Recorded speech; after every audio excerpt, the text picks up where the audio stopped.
Stéphanie Bataille est de tous les fronts.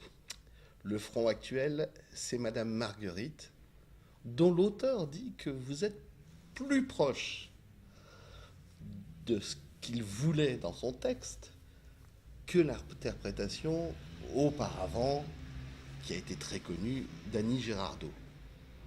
Pour vous, c'est qui, Madame Marguerite? Alors moi, d'abord, par rapport à ce que vous venez de dire, Annie Girardot, elle a fait sa Madame Marguerite, elle l'a construite, c'était sa Madame Marguerite, qui était formidable, il n'y a rien à dire. Moi, j'y ai mis beaucoup de moi. La Madame Marguerite que vous avez vue, et que j'espère que vous verrez, c'est une Madame Marguerite du XXIe siècle. Madame Marguerite d'Annie Girardot, c'est la Madame Marguerite du XXe siècle. La Madame Marguerite du XXIe siècle, elle a baroudé, elle est passée d'un siècle à l'autre, c'est une militante, elle part en croisade de l'alphabétisation, mais elle dénonce les choses avec folie. Je pense qu'elle est bien tapée, Madame Marguerite. Tapée dans un côté, pour moi, plutôt positif, hein, si on peut dire taper positif. Elle a une folie pas communicative, mais où elle interpelle les gens. Moi, ma Madame Marguerite, je veux vous secouer. Madame Marguerite, Madame Marguerite, elle veut vraiment réveiller les gens. Parce que c'est vrai qu'aujourd'hui, les gens, malheureusement, sont accablés de toutes parts. Donc, elle a envie de leur redonner le goût à la vie, en leur spécifiant et en n'oubliant pas que nous sommes mortels. Alors, évidemment, on le sait, mais parfois, quelques personnes ont tendance à l'oublier. Alors, je sais très bien que les spectateurs qui viennent me voir ne l'oublieront pas, mais nous avons parfois des dirigeants, des chefs d'entreprise, parfois des parents, qui sont, à mon avis, un peu borderline. Et c'est ce qu'elle veut dénoncer et donner l'envie de vivre. Voilà, et l'envie de savoir. Voilà comment elle est, Madame Marguerite. Elle est à la fois, comme je viens de le dire, tarée, barrée, folle, mais elle est très généreuse. Elle vous aime, Madame Marguerite. Elle veut vous redonner foi en l'autre. Voilà, parce que nous sommes quand même dans un monde de nombrilistes, les gens ne parlent que de leurs petits bobos. Pas mal aussi de pouvoir regarder les gens dans les yeux et leur poser des questions et de savoir comment ils vont et pas leur dire juste ça va. Parce que ça va bien. Vous voyez ce que je veux dire? Ça suffit, basta pour moi. C'est comment vas-tu? Comment allez-vous? Et il faut être prêt à recevoir la réponse qui n'est pas toujours glorieuse. Les gens ont le droit de dire qu'ils vont mal. Mais ils ont aussi le droit de dire qu'ils vont bien. Parce qu'on est quand même dans un monde un peu morose. Et j'espère que Madame Marguerite, elle va vous électriser. Elle va vous dire, ah bah oui, allez donc, ça peut s'arrêter tout de suite la vie. Donc profitons-en, donnons, partageons, voyageons, sachons au maximum. Voilà. Elle est comme ça, Madame Marguerite. Vous l'avez perçue comme ça? C'est comme ça que je l'ai perçue. Et comment la salle réagit-elle?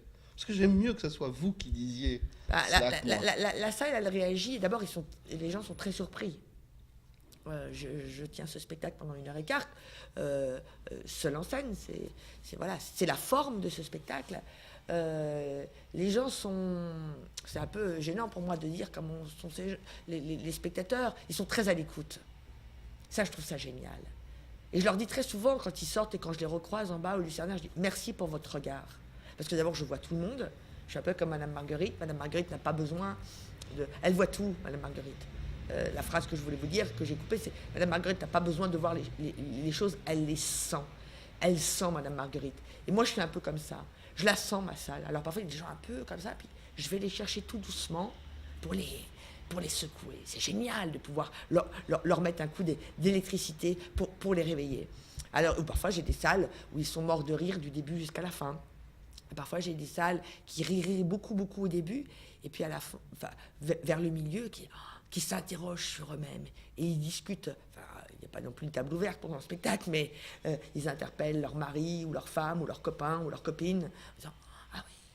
Comme s'ils prenaient conscience des choses. C'est génial, un spectacle qui soit capable de réveiller et de redonner une envie. parce qu'on est dans un monde où on n'a qu'une envie matérielle, on est dans l'avoir, mais moi je donne une envie d'être, et ça c'est tellement mieux l'être que l'avoir. Vous n'êtes pas seul sur ce spectacle, vous avez quand même quelqu'un qui vous a aidé sur la mise en Alors scène. j'ai plusieurs personnes, j'ai évidemment Anne Bouvier qui a fait un travail je trouve formidable sur ce spectacle, une vraie écoute, on a beaucoup travaillé à la table auparavant. Et puis, je lui ai proposé des choses. Elle en a gommé, elle en a pris, elle m'en a beaucoup donné. C'était un véritable ping-pong. C'était pas du tout douloureux. On a fait un accouchement généreux. Et je pense que la Marguerite qui en est née, est plutôt réussie grâce à elle. Voilà. Sans flagornerie, hein. Je peux toujours me remettre en question. Moi, je suis quelqu'un qui travaille beaucoup, donc je repense à ce que j'ai offert tous les jours. C'est comme, j'ai l'impression d'être en cuisine. Hein. Mon plat est bon, mais on pourrait peut-être encore aller plus loin. Ou tiens, je vais essayer de refaire la même chose, mais pas tout à fait, parce que c'est terrible de refaire toujours la même chose. C'est la folie, très bien décrite par Einstein, où il dit que la folie, en fin de compte, c'est faire toujours la même chose et supposer que on puisse obtenir un autre résultat. Non, si tu fais toujours la même chose, tu vas avoir le même résultat. Donc c'est justement cette joie d'être au plateau tous les jours et de pas donner toujours la même chose. Et bon, le squelette est là, mais il faut le nourrir différemment. Puis je veux aussi saluer évidemment l'auteur qui nous a fait la joie de venir quelques jours à Paris, qui est brésilien, qui s'appelle Roberto Ataïde, qui a un regard, comme vous venez de le dire, extrêmement chaleureux, amoureux sur ce spectacle, comme s'il le redécouvrait à chaque fois. Et donc ça, c'est vraiment un beau cadeau pour moi. Voilà, puis je veux remercier aussi mon producteur, Jean-Marc Dumonté, qui a cru tout de suite. Quand je lui ai dit « je veux jouer Madame Marguerite », il m'a dit « ah oui, vous voulez jouer Madame Marguerite ?» J'ai dit « ben oui ». J'ai dit « cherche un producteur », il me dit « c'est pas la peine de le chercher, il est là ». Donc ça aussi, je veux remercier, parce qu'on n'est pas tout seul. Hein. Un spectacle, ça se fait pas tout seul. Ça se fait évidemment avec une équipe, avec un producteur, avec un metteur en scène, avec un éclairagiste, David Koranski, je trouve qu'il a fait des très belles lumières, avec un décorateur, Emmanuel Charles, qui a fait également le décor, évidemment qui n'a rien à voir, du Tartuffe, qui se joue en ce moment avec Michel Faux. Puis je veux remercier aussi le théâtre de Lucernaire qui m'accueille formidablement bien. Puis je veux vous remercier, vous, parce que vous êtes venus. Vous avez beaucoup de spectacles à voir, mais vous êtes venus au paradis. Je vous en remercie beaucoup. Alors, je ne suis pas Dieu mais je vous accepte dans mon paradis. Et puis je veux remercier tous les spectateurs qui viennent. Parfois, ils ne savent pas très bien ce qu'ils vont voir. Puis ils se font happer.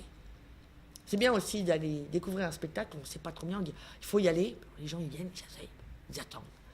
Et puis ils vous disent merci à la fin. Voilà, ça c'est. Voilà, je veux remercier tous ces gens qui ont été absolument parfaits, qui sont parfaits, généreux et à l'écoute. Reprenons la genèse, puisque si j'ai bien compris, vous avez décidé d'être Madame Marguerite. Oui. C'est vous qui avez choisi Anne Bouvier. Oui. Votre producteur, il était presque évident, puisque vous travaillez avec lui, vous savez qui produit, et il a compris que c'était quelque chose qui pouvait marcher. Je n'aime pas le terme marcher, mais qui pouvait fonctionner. Je ne suis pas sûre. Je crois qu'il l'a fait dans un geste de remerciement, et c'est pour ça que je veux le saluer. Je ne suis pas sûre qu'il s'est dit, tiens, elle va faire Madame Marguerite, Stéphanie Bataille, ça va marcher. D'abord, on ne sait jamais si le spectacle va marcher. Parce que si on savait, il y aurait moins de gadins. Il n'y aurait que des triomphes. Je crois qu'il a eu, j'aime bien ce mot, audace. Il a été audacieux, il a été à mon écoute. Et c'était aussi une façon de me remercier par rapport au fait que j'ai été la taulière du Théâtre Antoine pendant 6 ans et demi. Et c'était une façon pour lui de me faire un cadeau. Et puis aussi de me faire plaisir. Et puis je pense aussi de combler mon manque, de monter sur scène. Parce qu'il y avait peut-être d'autres producteurs qui voulaient me produire, mais que lui a tout de suite dit Stéphanie, c'est plus la peine de chercher, c'est là. C'est un peu comme le bonheur, vous savez. Parfois on dit donc ça doit être mieux. Tiens, je vais partir au Canada, ça va être mieux. Tiens, je vais partir aux États-Unis, ça va être mieux. Parfois c'est la même chose. Hein. Les emmerdements, on les emmène partout. C'est pas parce que vous allez changer de quartier ou changer de pays que les choses vont aller mieux. Non, c'est un travail sur soi-même, c'est encore sur l'être et non pas le avoir. Voilà. Tenir les rênes d'un théâtre, ça veut dire mettre un petit peu sa carrière de comédienne en retrait, quoique vous ayez joué récemment au Théâtre Antoine. Oui. dans une mise en scène de Michel Faux. Oui, à la fois dans Fleur de Cactus et aussi dans Peau de Vache. Non, non, je l'ai pas mis. J'ai jamais mis ma carrière de comédienne entre parenthèses. Diriger un théâtre, c'est comme une maison. Hein, c'est-à-dire, il faut être au courant de tout, connaître tous les gens qui y passent ou qui y habitent, comme les comédiens qui habitent ici. Moi, je dis toujours qu'un comédien rentre dans un théâtre comme il viendrait se loger pendant 3 ou 4 mois. C'est là où il va créer, c'est là où il va donner, c'est là où il va recevoir des amis, c'est là où il va recevoir le public, bien sûr. Donc moi, j'adore ça. J'adore ambiancer un endroit. Et donc, je n'ai pas du tout mis en retrait ma carrière de comédienne. J'avais envie de trouver un bon texte. Et c'est vrai qu'un jour, en sortant de scène, je me suis dit, cette fois, c'est arrivé comme ça. Stéphanie, il faut que tu joues Madame Marguerite. Et Anne faisait partie de ce spectacle. Et donc, je lui ai dit, Anne, veux-tu me mettre en scène? Elle m'a fait, oh oui, oui. Dans quoi? Madame Marguerite. Oh oui, oui, oui. C'est bon de dire oui aussi. Quand vous venez de faire le oui, oui, oui, j'avais l'impression d'entendre la première comédienne. Oui.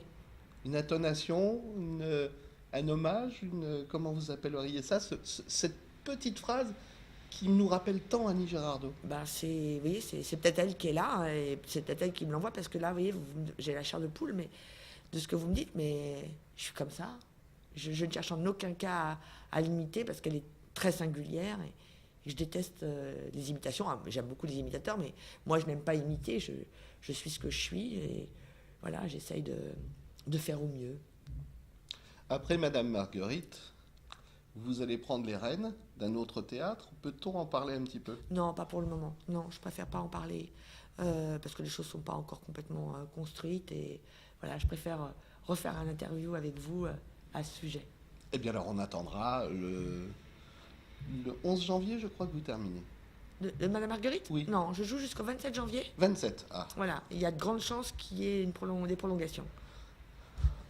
On les croise. On les croise. À tout de suite. Merci.